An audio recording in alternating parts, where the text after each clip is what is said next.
Another interesting conversation as we talk about the vote counting is the conversation around the predictions. And Professor Pravesh Debba, a statistician and manager of spatial planning at the CSIR, joins us once again to update us on the numbers. At around 5 o'clock, the CSIR are expected to make projections on districts. Now, Prof, one of the things that a lot of people always talk about is predictions. They just want to know how it's all going to go.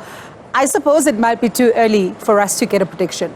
Yes, that's correct. It is too early because at this stage, we are only about 6% of the voting districts that have been counted.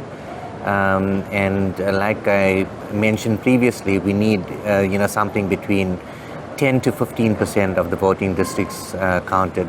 And I think on top of that, this year we also have a little bit of a complication in terms of the turnout as well. So, it's safer to get to that 15% mark or so. I wonder, Prof, how much of a complication is the turnout going to be at a practical level when it comes to the modeling of the predictions and how things could be looking? In terms of the model, it should, not behave too bad. But it's just that, probably because of your sample size, that could have a certain effect.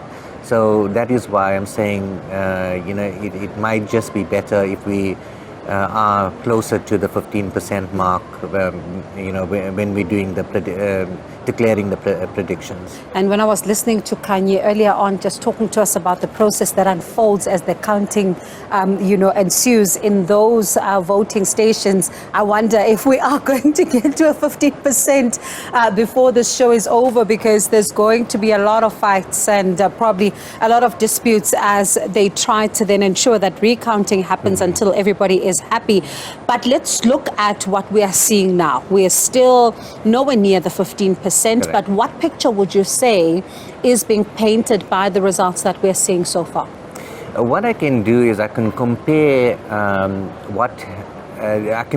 the voting districts that were declared in 2016 to the ones that is declared now.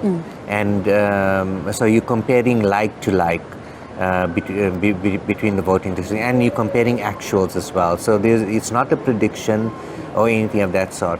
And if you look at it nationally, so what we are doing is we're just aggregating everything at a national level. So all the PR votes, in other words, if we aggregate it at a national level, we do find that for ANC,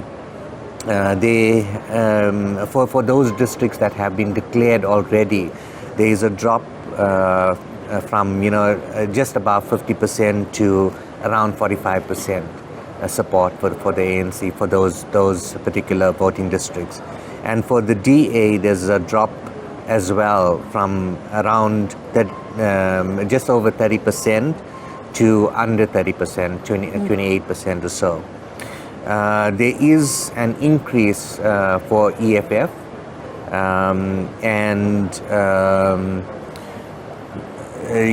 the other party where there is an increase is in the Freedom Front Plus. So that has increased, comparing these voting districts from 1.7 to around 4.9. So that's what we have at a national level. We can also look at the provincial level as well.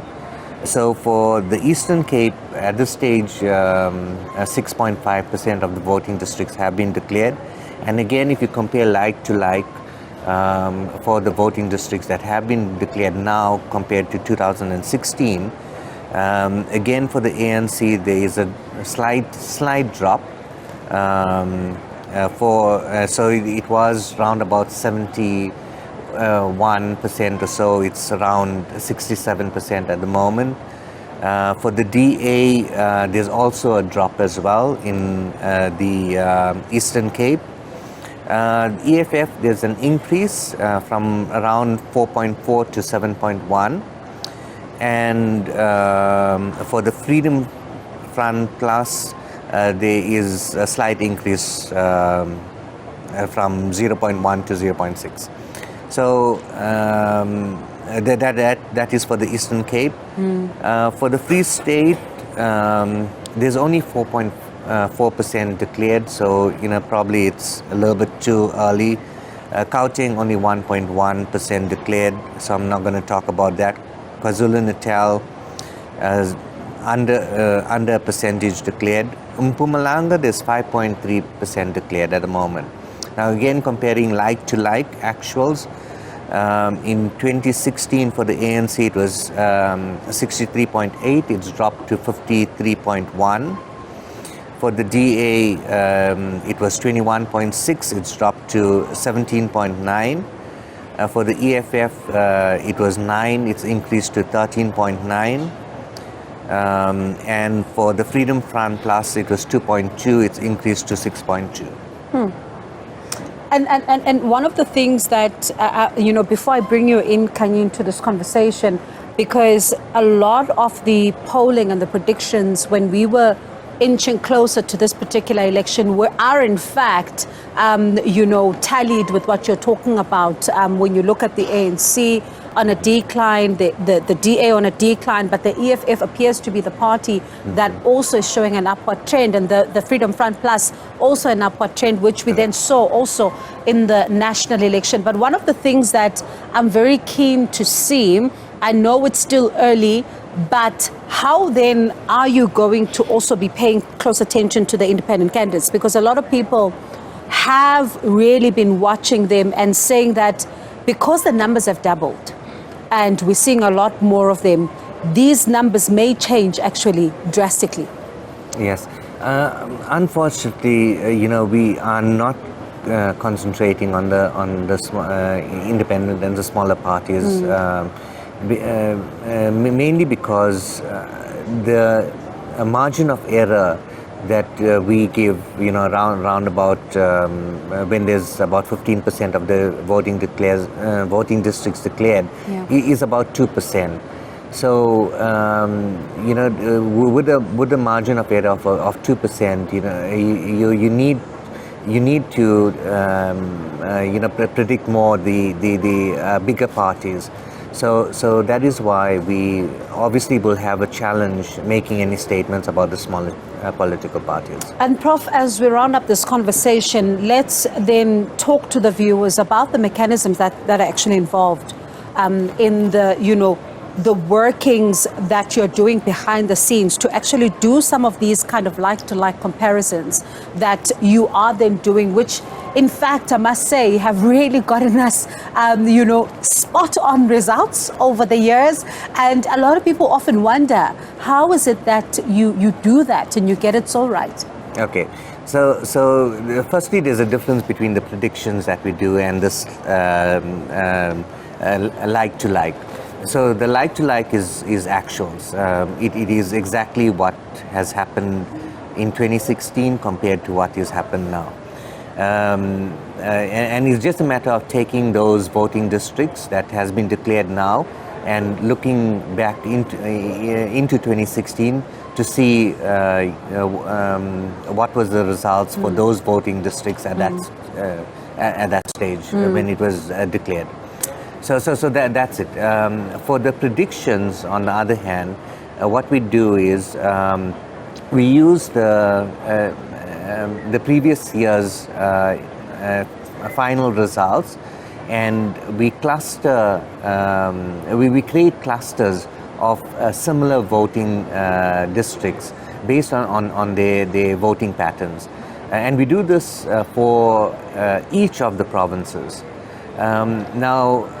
Once we've done that, when the results start coming in, so as the results have come in now, we then look at these voting districts and then assign a certain percentage. How similar are they to the clusters that we have formed for each of the clusters that we have formed? And we then see, if there's any changes, so we call that voting behaviour change. And then we predict for all the other voting districts that have not come in as yet, what would their outcome be. And then you just add them up, and then you see for each of the political parties what would be the final result. And that is a very interesting, mechanism that you put together. And one of the things that, really stands out for me is always the importance of context, where we find ourselves with each election and comparing where we come from to now, because it also shapes some of what we then see as, the voting patterns and the predictions. But I'm going to let you go for now, because I know that you've got a lot of work, because you still need to give us the predictions as we are waiting for them. That is Professor Pravesh Debba there, who is with the CSIR.